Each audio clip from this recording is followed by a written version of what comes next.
Namaste, sveiki atvykę į pirmąją pamoką, kurioje tiesiog iš karto kviečiu būti čia ir dabar. Iškvepiam.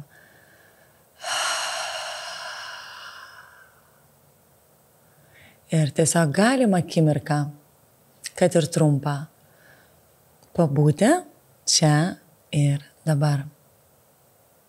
Dabarties akimirkoje. Niekur nesiblaškant. Žinot, tada, kada įdomu yra. Tada, kada iš tikrųjų kažkas patraukia dėmesį ir tu atidžiai klausai. Arba kažkoks vaizdas suvilioja pastebėti ir tu esi toj akimirkoje. Tai yra dabarties momentas, kada mums nerūpi, kas buvo praeityje. Ir mes taip pat neplanuojame ir ypatingai nepradedame nerimauti dėl ateities. Būti čia ir dabar yra nuostabus patyrimas. Nuostabus patyrimas yra todėl, kad pagaliau mes pradedame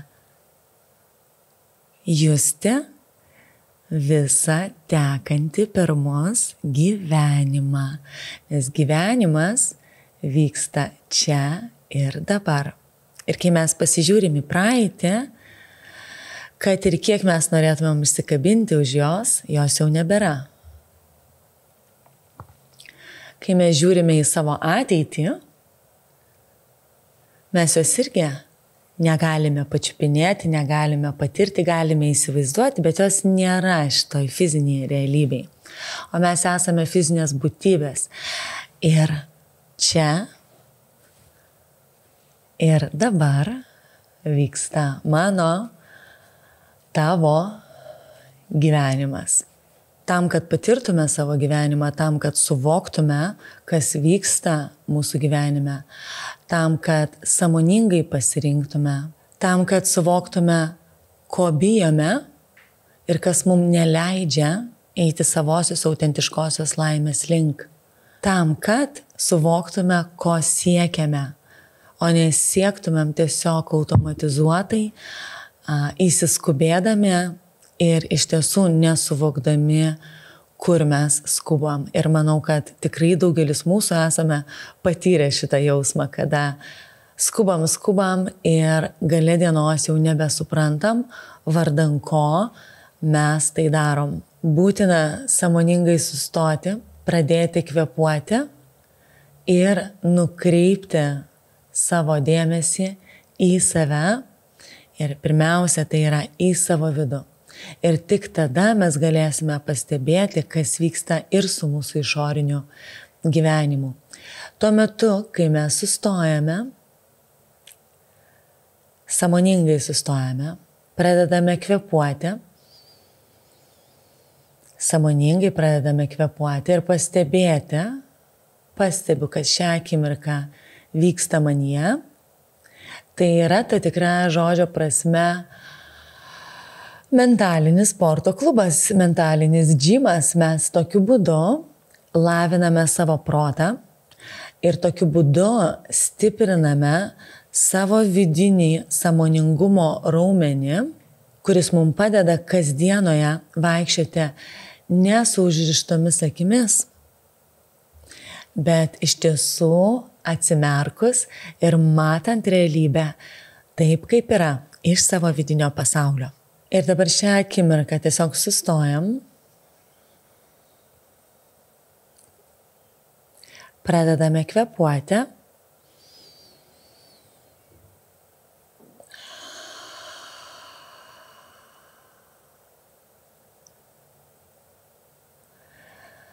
nukreipiame savo dėmesį į dešinį delną.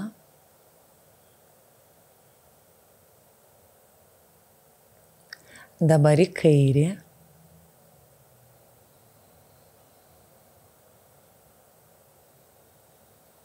Dabar į abu.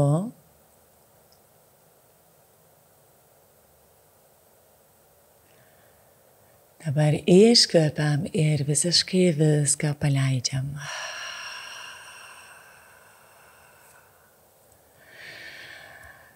Tai mentalinis džimas, tik tais šitame mentalinėme džime, aš jums pažadu, yra labai daug malonumo, nes malonumas generuojasi, pastebėjimas generuojamas tik tais moteriškoje jūsų energijoje. Toje mėnulio energijoje, lėtesnėje, parasimpatinėje nervų sistemoje, apie kurią mes tiesiog nuolatinai kalbėsim tam, kad aš jums tiesiog priminčiau. Ir labai dažnai šitam kurse mes būsim ne tiek, kad papunkčiui tam, kad protas suvoktų, bet iš tikrųjų papunkčiui plus tas asmeninis patyrimas, pajutimas, nes jisai ir yra svarbiausias tam, kad suvokimas būtų giluminis ir tam, kad mūsų tie laukiniai žirgeliai, pavadinimų protai, kurie yra visiškai, taip dažnai, visiškai nesuvaldomi, pagaliau taptų mūsų draugais ir sąjungininkais, o ne priešais, kurie nuolatos mums tik tais kelia vidinę destrukciją, o ne taip tik padeda siekti savo tikrų, autentiškų svajonių. Šitas mentalinis džimas yra dar kitaip vadinamas neuroplastiškumu. Apie jį tikriausiai esate girdėję, kad toksai tikrai egzistuoja. Ir tai iš esmės, ta tikrąja žodžio prasme, daro fizinius pokyčius mūsų smegenyse ir sinapsių stiprinimą. Neuroplastiškumas, jisai neatsiranda tiesiog pats iš savęs. Tai kaip ir skamba, mentalinis džimas, jisai turi būti atliekamas veiksmu. Tik tais tas veiksmas vyksta mūsų viduje, šito kurso atveju labai dažnai, bet taip pat ir išorėje. Reiškia, mes turime savo smegenis įgalinti tam tikrų būdų, veikti vienaip arba kitaip, taip pat išvardysiu kaip, tam, kad neuroplastiškumas būtų treniruojamas, taip kaip treniruojami yra fiziniai raumenys, tada, kada mes juos norime turėti stiprius, lanksčius ir panašiai. Taigi, kas lavina neuroplastiškumą? Judėjimas be abejonės ir kuo daugiau fizinės veiklos, kuri lavina orientaciją, tuo yra didesnis iššūkis tai padaryti ir kai mes gauname iššūkį, būtent tokiu būdu mes atliekame šitą mentalinį džimą. Joga yra taip labai rekomenduojama. Taip pat mokinimasis kažko tai naujo, pavyzdžiui, instrumentas, kalba arba tos pačios judesio formos, kaip joga, kurioje mes žinome, kas praktikuoja jo kiekvieną praktiką, mes išmokstame kažko naujo. Tai per fizinį judėjimą, tai fizinio judėjimo metu išmokstame kažkokių metodų savęs pažinimo iš vidaus. Reiškia, vyksta mokinimosi procesas ir tai yra begalinai sveika ir būtent tuo metu mes atliekame šitą mentalinį džimą. Praktikuoti sąmoningumą ir meditaciją taip pat labai įsiskaičiuoja. Reguliarus sąmoningumo lavinimas stiprina mūsų dėmesio tinklus, kas sumažina stresą ir kas vėlgi mes tokiu būdu praktikuojame neuroplastiškumą.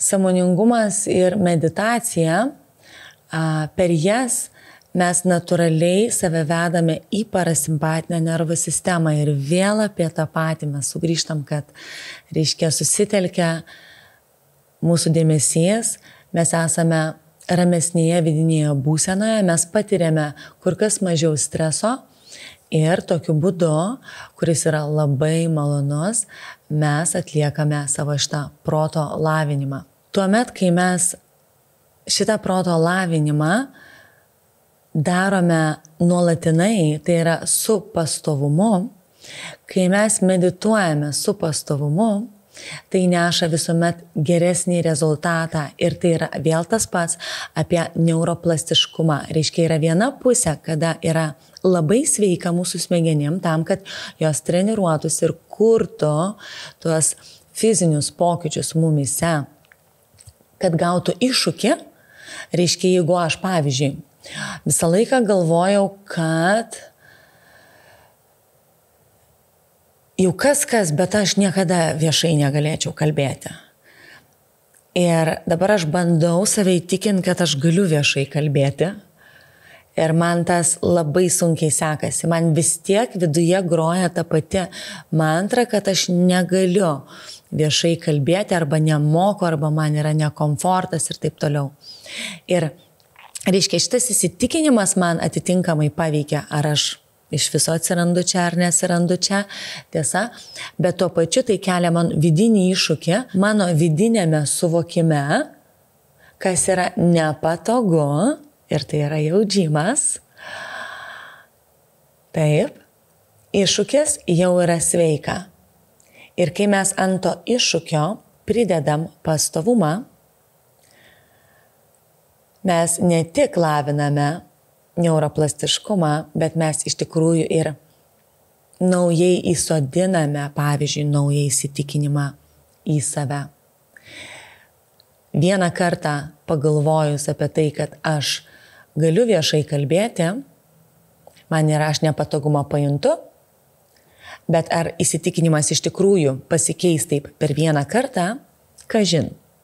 Taigi pastovus kartojimas šito naujo dalyko yra tai, kas mums iš tikrųjų yra reikalinga, tai, kas lavina neuroplastiškumą, taip pat iš esmės padaro tą fizinį pokytį ir įsodina, aš jau sakau, taip, į kaulus šitą naują žinojimą, šitą naują įprotį, šitą naują būdą mąstyti. Taigi, nuoseklumas yra svarbiau už intensyvumą. Kas dar skatina neuroplastiškumą? Skanus miegas, teisingas miegas, kokybiškas miegas, tos mūsų riebios 8 valandos, būtina gerai išsimiegoti ir bendrauti. Tai yra taip, kaip mes kūrėme ryšį su žmonėmis, nes iš filosofinės pusės, iš meditatyviosios pusės, iš esmės taip, kiekvienas mūsų sutiktas žmogus yra veidrodis mum, tai, kas mumise yra galbūt dar nepagyta, tai, kas mumise yra gražu, tai, kas mumise yra gyva kaip svajonės. Tad kiekvienas žmogus yra mums dovana ir pamoka. Ką turiu minti, kai sakau proto būsenos? Taip, kaip va dabar šią akimirką aš jaučiuosi.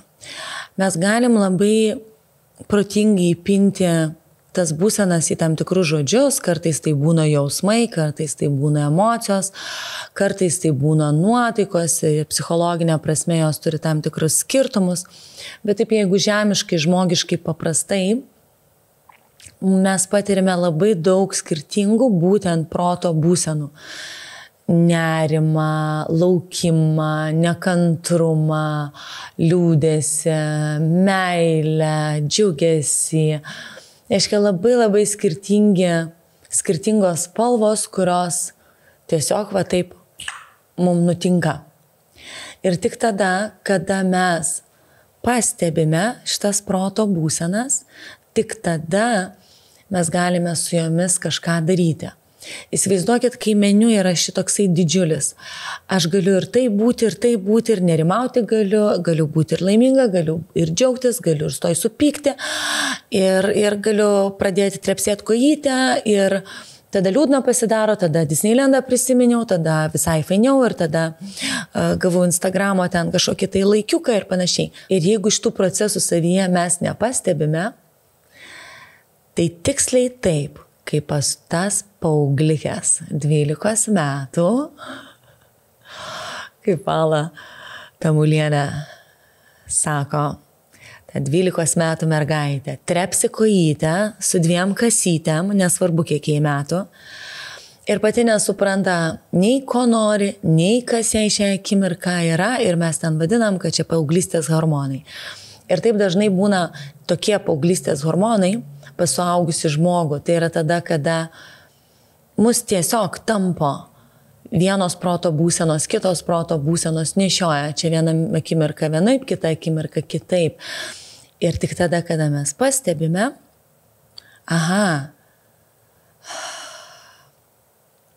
sutikau šitą žmogų ir po jo tiesiog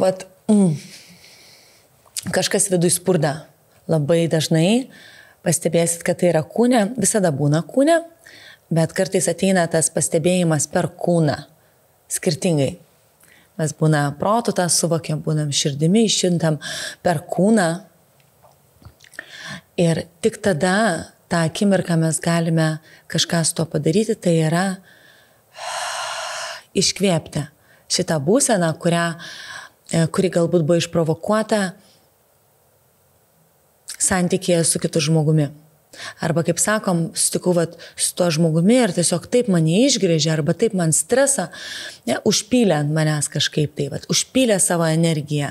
Ir kadangi vėlgi susitikimo metu, galbūt aš nebuvau sąmoningai stebinti savo vidinę būseną ir pastebinti, kad to žmogaus energija, jo nuotaika, jo proto būsenos pradeda lipti ant manęs arba yra užpilamos, kaip dažnai būna tiesiog užpilamos, natūralu, kad aš pasigaunu tą pačią vibraciją, tą pačią nuotaiką, tą pačią proto būseną ir dar aišku su savo asmeniniais niuansiukais vidiniais, išversdama dar savo vidinę kažkokią tai kalbą. Ir gaunasi iš tikrųjų labai nedarni patirtis ir tą akimirką, kai aš esu, pavyzdžiui, su tuo žmogumi. Ir labai nedarni patirtis yra nesuprasti, kas vyksta, bet kažkas tai vyksta ir kažkas nepatogu ir nežinau, ką su tuo daryti. Bet kažkaip šiandien taip nelabai gerai jaučiuosi, tas būna, išsimiegosiu, praeis. Praeis, bet visa šita informacija, jinai galbūt praeis, galbūt nepraeis. Bet šita visa informacija, jinai po to atsiranda kūne ir po to mes taip dešimtmečiais velkam ir po to tą patį žmogų, kaip to žmogaus pavyzdį, sakiau, tą patį žmogų mes vėl sutinkame ir vėl jis mus apipila kita energija ir kita proto būsena ir mes vėl esame paveikiami. Ir tai, mes sukamės kažkokiame vėl nesuvokimo ratuke. Tad sustojam, kvėpuojam, pastebim ir tada jau nukreipiam savo dėmesį tą linkme, kur mes norime ir tai yra neuroplastiškumas. Čia įvyko visi procesai, sustojau, kvėpuoju, pastebiu ir pasirenku. Ir kažkur pakeliui tarp šitų intervalų, šitoje visoje matricoje vidinėje, jūs pastebėsite, kad taip, yra galbūt kažkoks tai nepatogumas ir kas tai yra tas iššūkis. Labai gerai. Vėl neuroplastiškumas. Stiprinamės, mankštinamės tam, kad gyventume savo gyvenimą ir pagaliau proto būsenos priklausytų nuo mūsų, o ne nuo proto kaip po atskiro objekto. Protas mums turi tarnauti ir mes esame proto šeimininkai. Gale dienos mes visi norime savo gražiausio ir potencialiausio gyvenimo.